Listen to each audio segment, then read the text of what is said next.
Welcome to the Tips for Homeschool Science show, where we're breaking down the lofty ideals of teaching science into building blocks you can use in your homeschool.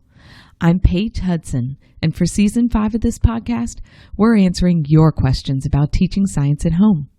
Let's dig into this week's question.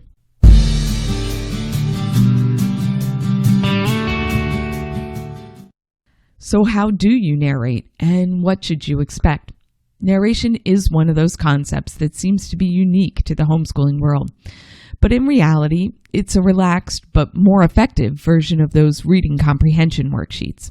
If you're new to narration, or if you struggle with knowing if you're doing it right, this episode is for you. We're going to chat about what narration is, how to get your kids to narrate, and what to expect. Let's dig into this week's question. So first, what is narration? Well, narration is simply an oral retelling. Narrating provides the opportunity for you and your child to discuss what you've just read to them.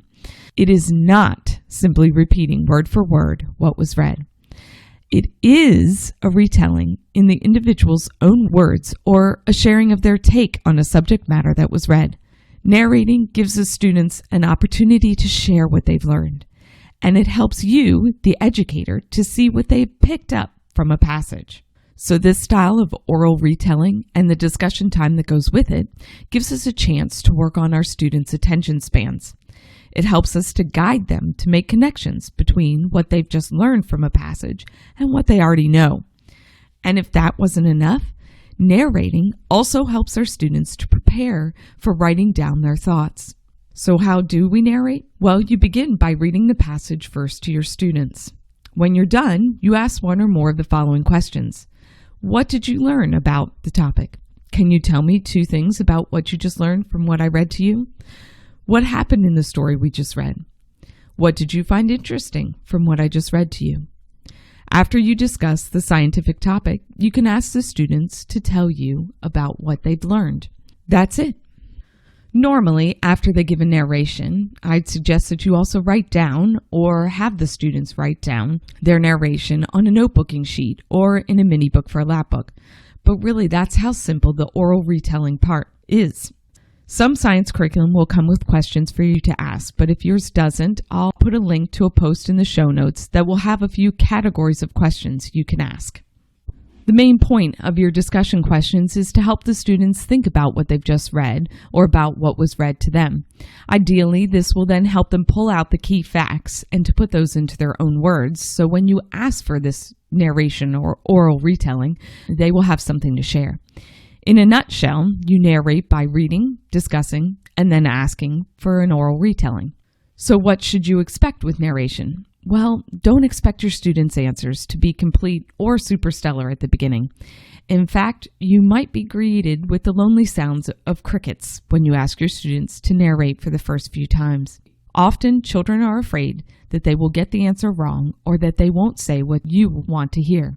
But keep encouraging them that there's no wrong answer. To what did you find interesting? As they become more comfortable with the skill of narrating over the months and years, their answers will become more detailed retelling of the passage.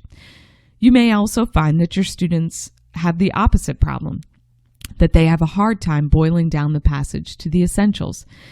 If this is the case, you can give them a sentence or a fact limit, such as, can you tell me 3 sentences or 5 facts about what we just read? If your students struggle with narration, in the beginning, you can read, have your discussion time, and then model a narration for them.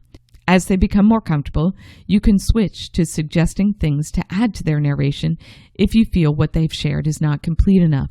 Just be really gentle about those suggestions, as we don't want our students feeling like they got it wrong. As your students become more familiar with the skills of narrating, and as their intellect develops, their narrations will mature. These retellings will include more facts and better transitions.